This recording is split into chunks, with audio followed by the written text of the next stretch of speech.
8월 22일 토요일 로마서 12장 15절부터 21절까지의 말씀입니다.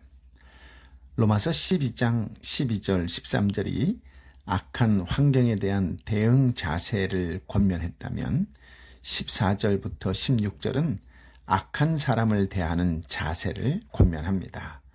먼저 14절이 너희를 박해하는 자를 축복하라. 축복하고 저주하지 말라. 불신자만 교회를 핍박할까요? 성도인 여러분은 어떻게 생각하십니까? 불신자만 교회를 핍박하는 것은 아닙니다. 오히려 복음의 무지한 성도가 신앙 열정을 품을 때도 혹독하게 교회를 괴롭히지요. 육체적으로 핍박하기도 하고 교묘하게 정신적으로 핍박하기도 합니다. 핍박에 대한 반감은 인간의 본능입니다. 그래서 나를 박해하는 자를 저주할지라도 누구라도 상식적으로 이해할 수 있습니다. 만약 꾹 참고 견디기만 해도 그는 평범한 수준 그 이상일 것입니다. 그런데 바울 사도는 본능과 상식을 넘어서는 비범한 반응을 요구합니다. 예수님께서도 핍박하는 자를 위하여 기도하라고 말씀하셨지요. 그렇다면 박해자, 핍박자를 축복하며 기도한다는 것은 어떤 것일까요? 누가복음 23장 34절에 예수님의 기도가 나옵니다. 예수께서 말씀하셨습니다. 아버지, 저들을 용서해 주소서. 저들은 자기들이 하고 있는 일을 알지 못합니다. 즉 핍박하는 자들이 영적으로 무지해서 나온 행동이니 용서해 달라는 기도입니다. 심지어 마태복음 5장 44절에 보면 너희 원수를 사랑하고 너희를 핍박하는 사람을 위해 기도하라 라고 말씀하십니다. 핍박자들이 복음의 진리를 깨닫고 신령한 복을 누리도록 기도하라 라는 말씀이시지요. 개인적으로는 머리로는 이해는 해도 삶으로 실천하기가 결단코 쉽지 않은 그런 명령입니다. 15절인데요. 즐거워하는 자들과 함께 즐거워하고 우는 자들과 함께 울라. 인간의 본성은 남과 비교하면서 기쁨과 슬픔이 느껴지죠. 남과 비교하면서 슬픔과 기쁨을 느낍니다. 그래서 나보다 삶의 형편이 나빠진 동료와는 기꺼이 함께 울 수 있습니다. 2배 더 슬퍼하는 일이 어렵지 않습니다. 그러나 나보다 사회적 위치나 소득 수준이 좋아진 동료와는 기꺼이 함께 즐거워하기란 웬일인지 쉽지 않습니다. 부러움과 시기와 질투와 열등감이 작용해서 마음이 복잡해집니다. 비교되는 변변찮은 내 처지 때문에 마음 깊이 슬픔을 느낄 수도 있습니다. 한 가족이나 한 몸이 아니고서는 진정으로 함께 즐거워하고 함께 울 수 없지요. 성경의 어떤 교훈도 타고난 인간의 본성으로는 순종할 수 없습니다. 거듭나서 성령님의 강권하심에 무릎 꿇은 본성만이 순종할 수 있습니다. 함께 기뻐하고 함께 슬퍼하는 일은 행동 차원에서 교회가 한 몸인 사실을 드러내지요. 바울 사도는 마음 차원에서도 그리하라라고 합니다. 16절 말씀이요. 함께 읽어볼까요? 서로 마음을 같이 하고 교만한 마음을 품지 말며 오히려 비천한 사람들과 사귀고 스스로 지혜 있는 채 마십시오. 매 순간의 선택이 쌓여 오늘 우리 삶을 구성하지요. 그 선택은 그 순간에 더 가치 있게 여긴 것을 고르는 결정입니다. 그래서 가치관이 바뀌면 인생이 바뀝니다. 우리 본성은 높은 데 가치를 두지만 성경은 낮은 데 가치를 둡니다.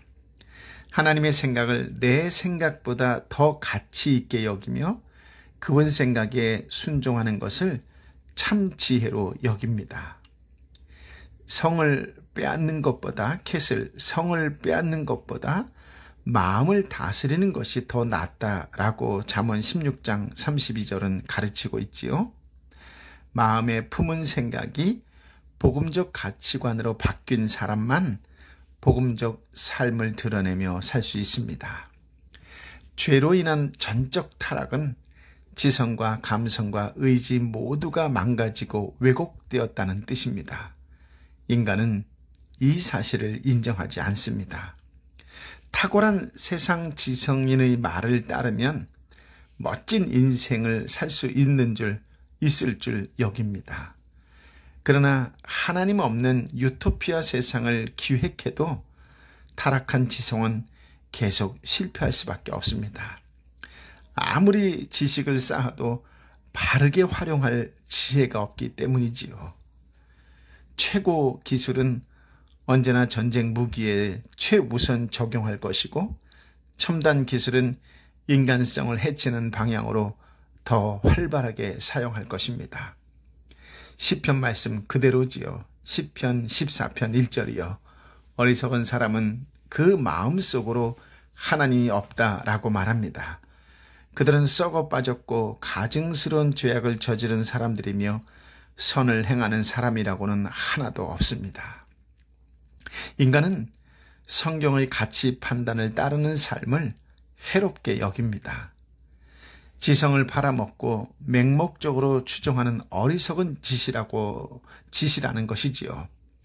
하지만 야고보서 3장 15절 16절 말씀에 보면 세상의 지혜는 세속적이고 유격적이고 악마적이어서 시기와 다툼과 혼란과 온갖 더러운 행실을 낳습니다 라고 기록되어 있습니다.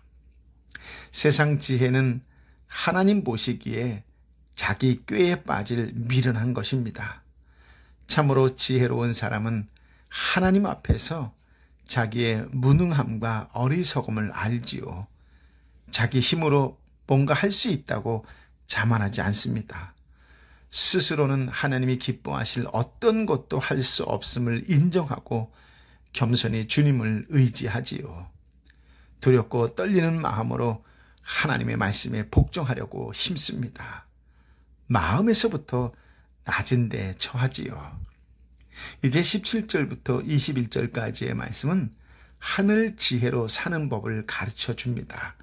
먼저 17절 말씀을 함께 읽어볼까요? 아무에게도 악을 악으로 갚지 말고 모든 사람 앞에서 선한 일을 도모하라. 세상은 악을 갚지 않은 채 선한 일을 도모하는 자를 호구로 여깁니다. 적절하게 보복할 수 있는 사람을 지혜롭게 여기지요. 그래서 하나님 보시기에 지혜로운 자가 되려면 세상 보기에 미련하게 살 각오를 하지 않을 수 없습니다. 하나님 보시기에도 지혜롭고 세상 보기에도 지혜로울 수는 없습니다. 그것은 모든 사람에게 칭찬을 받으려는 시도인데 누가복음 6장 26절을 보니 예수님은 그 시도가 성공한 사람에게 화를 선언하십니다. 그러니 성도는 세상 보기에 바보 같을지라도 하나님 보시기에 지혜로운 사람이어야 합니다. 세상 지혜가 아닌 하늘 지혜로 사는 사람이어야 하지요. 18절 말씀을 함께 읽어볼까요? 할 수 있거든 너희로서는 모든 사람과 더불어 화목하라. 하늘 지혜로 사는 사람은 모든 사람과 더불어 화목하려고 화평하려고 하나 어떤 상황에서도 화목을 추구하는 바보는 아닙니다. 18절 말씀에서 중요한 수식 구절 중에 하나가 무엇이에요? 할 수 있거든 이라고 하는 문장입니다. 할 수 있거든 이라는 말이 화평할 수 없는 상황을 전제하지요. 즉 성경은 복음 진리를 훼손하거나 타협하면서까지 먼저 화평하라 라고 가르친 일이 없습니다. 어두움의 일에는 끼어들지 말고 도리어 폭로하라고 했고 이단에 속한 사람을 한 번, 두 번 훈계한 후에 멀리 하라고 했지요. 믿음의 도를 위하여 힘써 싸우라고 교훈하기도 했습니다. 이 원칙을 지키는 가운데 최선을 다해 화평을 추구해야 합니다. 인간관계에서 화평을 깨트리는 가장 큰 요인이 스스로 원수 갚으려는 태도이지요. 행동으로든 말로든 표정으로든 즉석에서 되받아칠 때 화평이 깨집니다. 공격적인 상대방에게 일격필살의 내공으로 반격해서 서로의 관계가 서먹해지는 일이 우리 삶의 다반사지요. 적지 않습니다. 보복하려는 태도는 운전 중에 위협을 느꼈을 때 난폭하게 안가품하는 말과 행동으로 드러나기도 하고, 집안 분위기나 회의 분위기를 험하게 만드는 말과 행동으로 나타나기도 합니다. 성도는 마음의 분노가 생길 때 입 다무는 연습부터 해야 합니다. 숨 고르기 한두 번 할 동안만이라도 주님께 맡기는 연습을 해서 영원히 주님께 맡길 수 있는 경지에 이르러야 합니다. 인간은 그 본성이 한 대 맞으면 두 대 갚으려는 쪽으로 작동하지요. 지극히 자기 중심적이어서 공정하지 못합니다. 하지만 공정한 판결을 하실 수 있는 분이 바로 하나님이지요. 즉 하나님만 공정한 판결을 하실 수 있기 때문에 그분께 맡겨야 합니다. 19절 말씀이요. 함께 읽어볼까요? 내 사랑하는 자들아, 너희가 친히 원수를 갚지 말고 하나님의 진노하심에 맡기라. 기록되었으되 원수 갚는 것이 내게 있으니 내가 갚으리라고 주께서 말씀하시느니라. 아멘.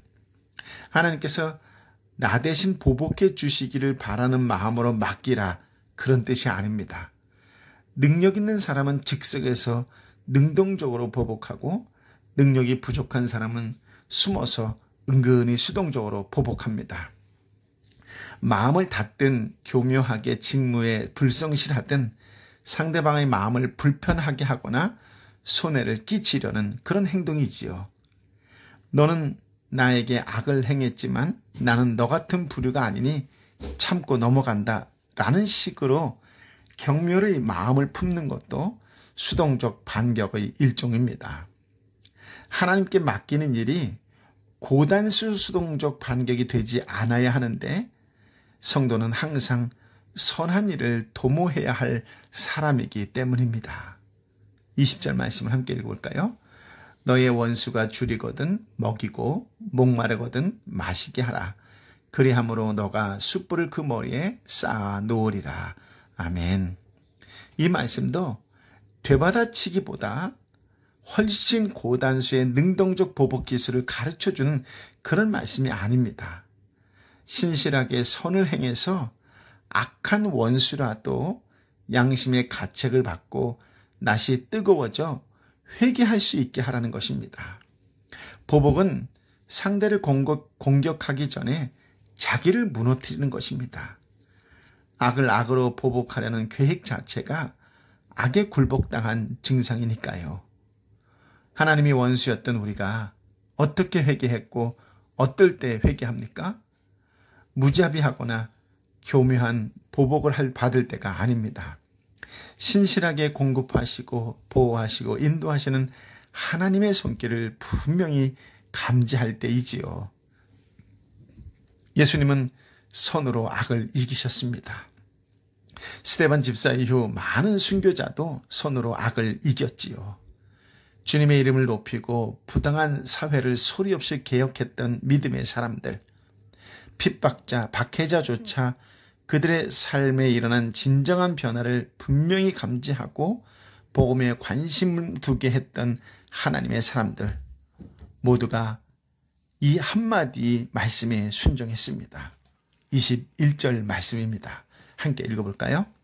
악에게 지지 말고 선으로 악을 이기라. 아멘. 선으로 악을 이길 때만 하나님의 영광이 드러납니다. 악에 굴복할 때도 아니고 악으로 악을 이길 때도 아닙니다. 성도가 하나님과 하나님 나라의 영광을 드러내려면 하나님께서 실제로 지금 나를 다스리고 계신다는 그 사실을 입증해야 합니다. 교회 앞에서는 믿고 고백함으로 어느 정도 입증할 수 있겠지요. 그러나 세상은 선택의 순간마다 드러내는 우리의 가치관과 생각과 말과 행동만 주목하고 내 신학과 신앙을 평가합니다.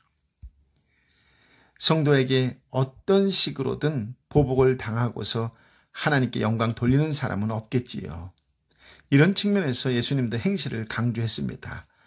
마태복음 5장 16절에 보니 너희 착한 행실을 보고 하늘에 계신 너희 아버지께 영광을 돌리게 하라. 아멘. 우리의 행실이 하늘 아버지께 영광이 돌아가게도 하고 모욕이 돌아가게도 합니다. 내가 당해서 기분 나쁜 일을 남에게 하지 말라는 교훈을 동서양의 여러 사상가들이 설파했지요. 악을 행하지 말라는 수동적 차원의 교훈입니다. 그러나 성경은 한 걸음 더 나아갑니다. 원수를 마음으로 대접하고 선으로 악을 이기는 적극적인 차원의 교훈이지요. 착한 행실을 위해서는 마음가짐에 주목해야 합니다. 내가 받은 상처와 내가 입은 피해와 내 억울함에 집착하는 마음가짐에서는 착한 행실이 나올 수 없기 때문이지요. 직면한 상황에서 어떻게 해야 하늘에 계신 내 아버지께 영광을 돌릴 수 있게 할 수 있을까? 어떻게 하는 것이 하늘에 계신 내 아버지께 영광 돌리게 할 수 있을 것인지에 대하여 집중하고 고민하는 마음가짐이 필요합니다. 지금 무너지고 부서져가는 한국 교회의 현실을 저와 여러분의 마음과 삶으로 다시 일으켜 세우는 하나님의 역사가 일어나기를 예수님의 이름으로 축복합니다. 아멘. 아버지 하나님, 참으로 어렵고 힘든 세상을 살아가는 이 시대에 귀한 진리의 말씀, 생명의 말씀을 허락하여 주시니 감사합니다. 한 구절 한 구절 읽고 있노라면 마음이 시원해야 되는데 오히려 더 답답한 것은 웬일일까요? 주신 말씀이 나에게는 진리의 말씀으로 흔들지 못하는 것이 때문일까요? 그렇게 살지 못하는 어렵고 힘든 현실 때문일까요? 무엇보다도 주님, 저의 죄를 주님 앞에 철저히 회개하길 원합니다. 예수님께서 분명 저들의 영적으로 무지에서 나온 행동이니 용서해달라는 기도를 우리에게 들려주셨는데 원수를 사랑하고 너희를 핍박하는 사람을 위해 기도하라고 분명히 말씀하셨는데 그렇게 하지 못하고 시시때때로 억울해하고 분한 마음을 그대로 간직한 적이 한두 번이 아니었습니다. 지금 시대의 교회를 바라보고 또 교인들의 모습을 바라보면 웬일인지 마음이 답답하고 더 힘들었던 것 또한 사실입니다. 이 시국에 진정 내가 해야 될 것이 무엇인지에 대한 깊은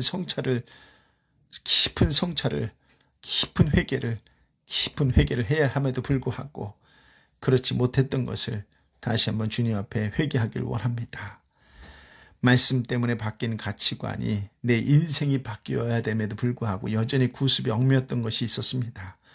다시금 생명의 말씀을 주셨사오니 주님, 주께서 주신 말씀으로 이 땅과 교회와 또 열방을 하여 무릎 꿇고 눈물로 기도하는 믿음의 사람, 성도 한 사람이 되게 하여 주옵소서. 오 성령이여, 이 땅에 임하여 주옵소서. 교회에 임하여 주옵소서. 성도 한 사람 한 사람에게 임하여 주옵소서. 악을 악으로 갚지 말고 선을 도모하며 선으로 갚으려고 발버둥치는 믿음의 사람들 되게 하여 주옵소서. 이 땅의 현실을 누구보다도 눈물 흘리며 주님께 한 걸음 한 걸음 더 나아가는 믿음의 사람들이 되고 이 땅에 아프고 힘들고 지쳐있는 내 사랑하는 이웃을 위하여 기꺼이 다가가 어루만져주며 함께 기도하며 함께 걸어갈 수 있는 신실한 예수의 사람으로 살게 하여 주옵소서. 주님, 이 땅을 불쌍히 여겨 주옵소서. 교회를 불쌍히 여겨 주옵소서. 주의 백성들을 불쌍히 여겨 주옵소서. 다시금 예수의 가신 그 길을 예수님이 가신 그 길을 나도 가겠노라고 좁은 문을, 좁은 길을 기꺼이 선택하며 갈 수 있는 믿음의 사람들, 성도들이 되게 하여 주옵소서. 무엇보다도 눈물 흘려가며 기도하며 회개하며 사랑으로 살아가는 믿음의 사람들 되게 하여 주옵소서. 오 성령이여 임하여 주옵소서. 이제는 길이요 진리요 생명 되신 우리 주님 예수 그리스도의 은혜와 아버지 하나님의 크신 사랑과 성령 하나님의 위로 역사 교통 충만하심이 이 나라 이 민족 위에 교회 위에 주의 백성 한 사람 한 사람 머리 위에 무엇보다도 골방에서 눈물로 하나님만을 부르짖으며 그 영성으로 세상에 나아가 연약한 자를 위하여 기도하며 붙잡아 주기를 그렇게 신실하게 주의 길을 가겠노라고 결단하고 결심하는 하나님의 백성 한 사람 한 사람 머리 위에 이 땅과 열방에 목숨을 걸고 주의 말씀을 증거하며 그렇게 살아가는 하나님의 백성과 선교사님들 가운데에 영원토록 함께하여 주옵기를 간절히 축원하옵나이다. 아멘.